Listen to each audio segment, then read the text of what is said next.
They say a name can be a brand. For Draco Malfoy, it became a death sentence even before he understood the meaning of the word choice. The night over Malfoy Manor was quiet. Too quiet.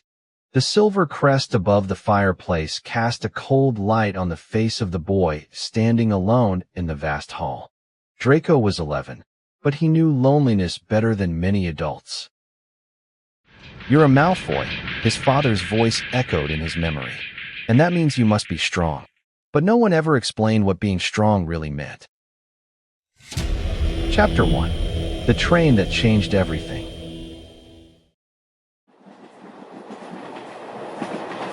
The Hogwarts Express whisked Draco away from home faster than he expected. The compartment smelled of new books and fear, the fear of not being good enough. He laughed loudly, too loudly.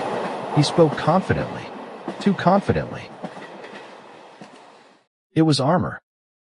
When the Sorting Hat touched his head, Draco heard a whisper.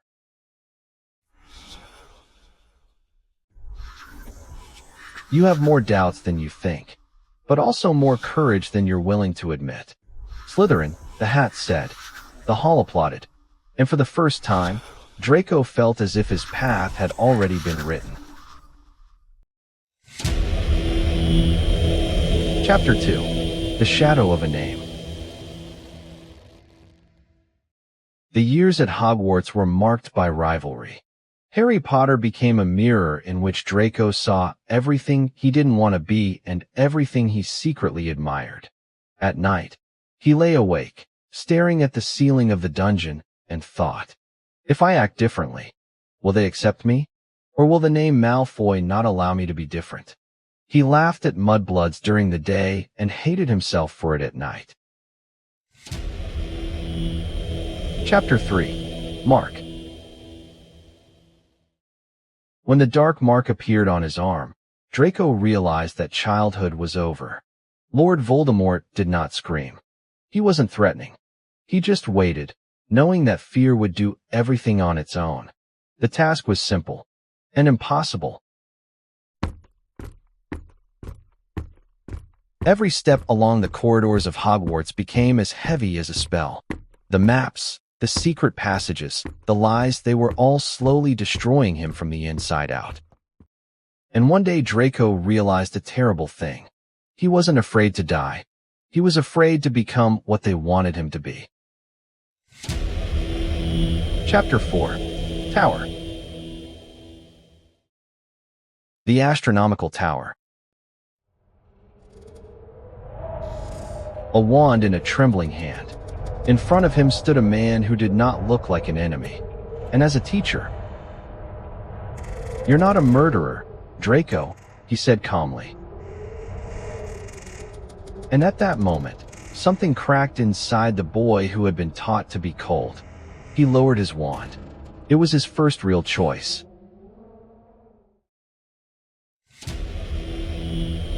Chapter 5. After the War. The war ended not with fanfare, but with silence. Draco stood among the ruins of a world where the Malfoy name no longer opened doors, but it also didn't chain him down. He didn't become a hero, but he didn't become a monster either. Sometimes that's enough. Chapter 6. Return to Hogwarts.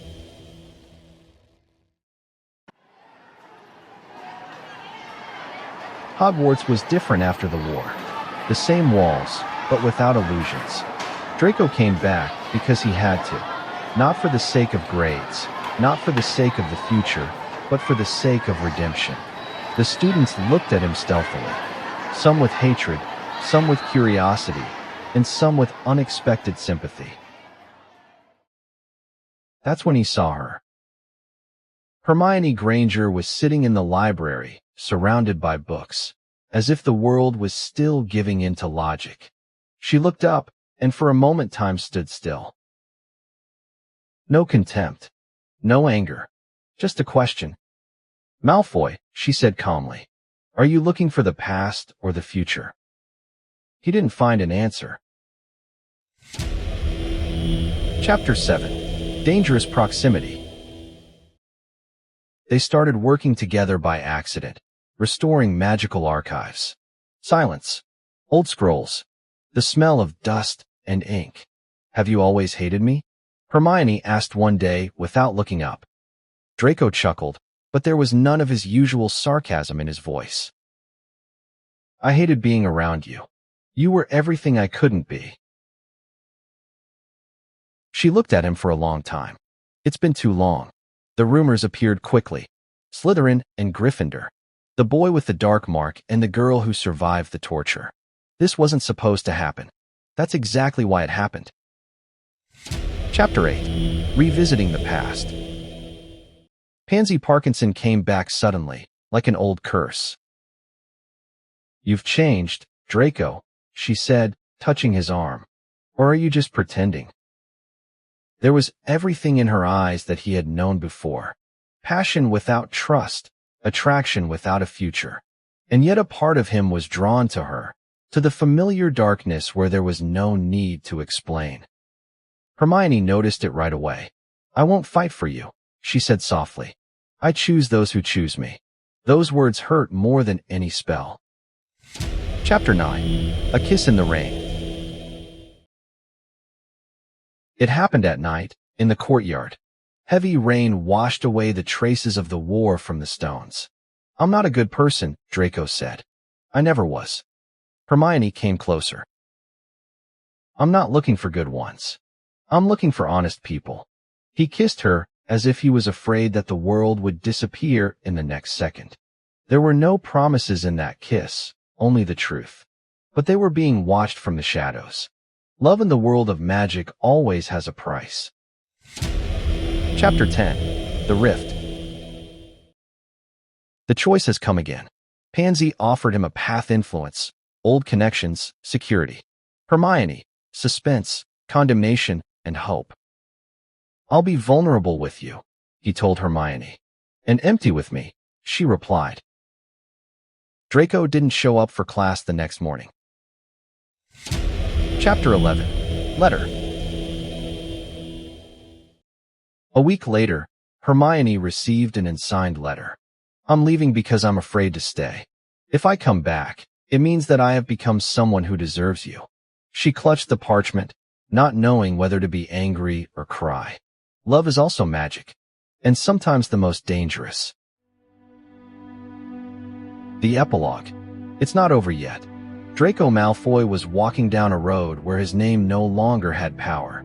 And at Hogwarts, a girl with disheveled hair looked out the window, knowing. Some stories don't end. They are waiting for the right moment to continue.